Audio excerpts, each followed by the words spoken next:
धन धन सतगुरु तेरा ही आसरा, हाजिर नाजिर जिंदा राम तेरा ही आसरा। साखी मस्ताना जी अंग संग सहाई। प्रेमी चरणदास व उसका भाई हरबंस लाल पाकिस्तान से सिरसा आकर रहने लगे। वह मजदूरी करके अपना गुजारा करते थे।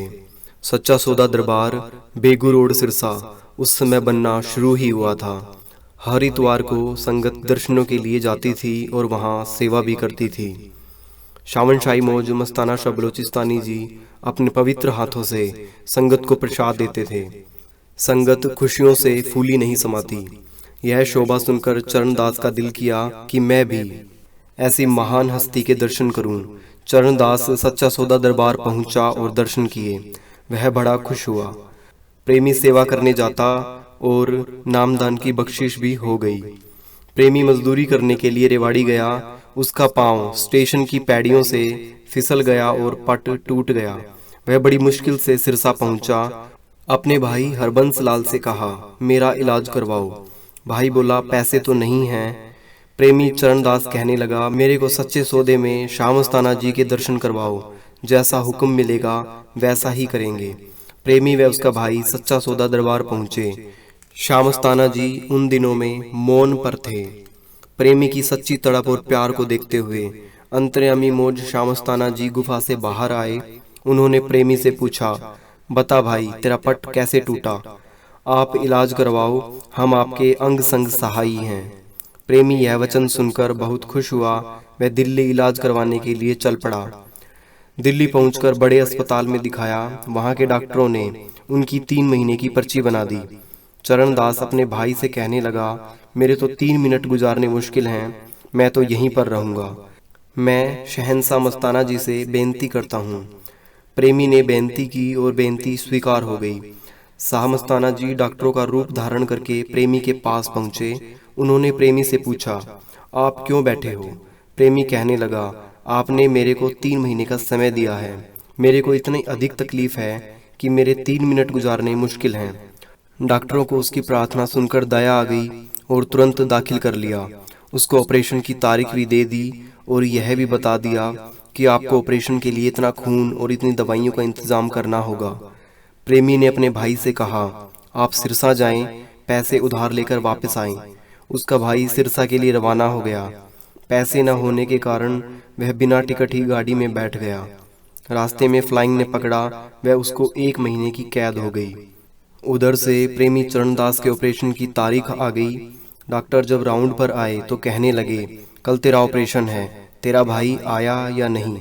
प्रेमी ने कहा कि मेरा भाई का कोई पता नहीं। डॉक्टर बोला, कल तेरा भाई आए या ना आए, कल तेरा ऑपरेशन जरूर होगा। दूसरे दिन प्रेमी को ऑपरेशन थिएटर में ले गए। प्रेमी को जब वहां लेटाया तो उसने शहंशाह मस्ताना जी से प्रार्थना की, सतगुरु दाता, मेरा भाई तो अभी तक नहीं आया, आप दर्शन देते नहीं, मेरा कौन सहाय है?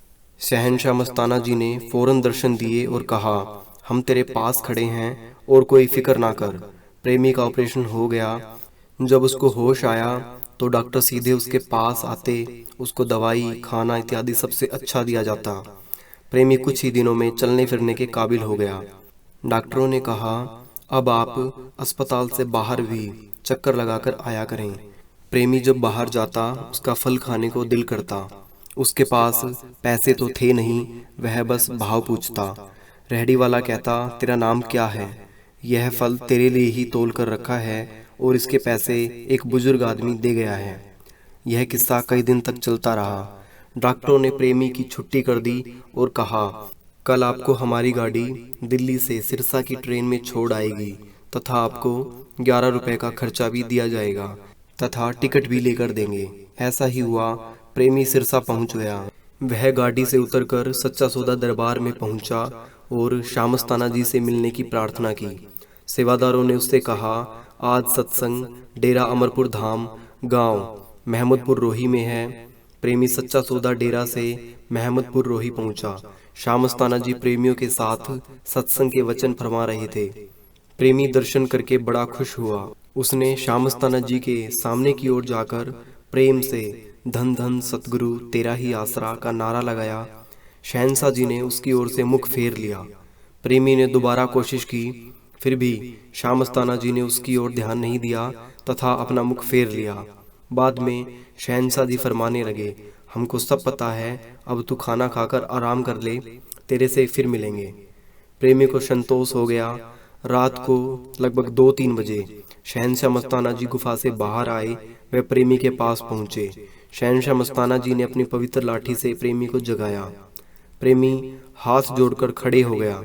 शहंशाह जी फरमाने लगे, जो रहमत तेरे पर बरसी है वह हर किसी के हिस्से नहीं आती। अगर तू यह बात सारी संगत में बताता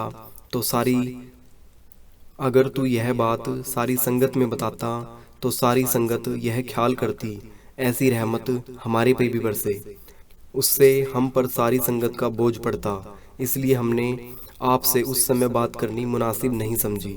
धन धन सतगुरु तेरा ही आसरा, हाजिर नाजिर जिंदा राम तेरा ही आसरा।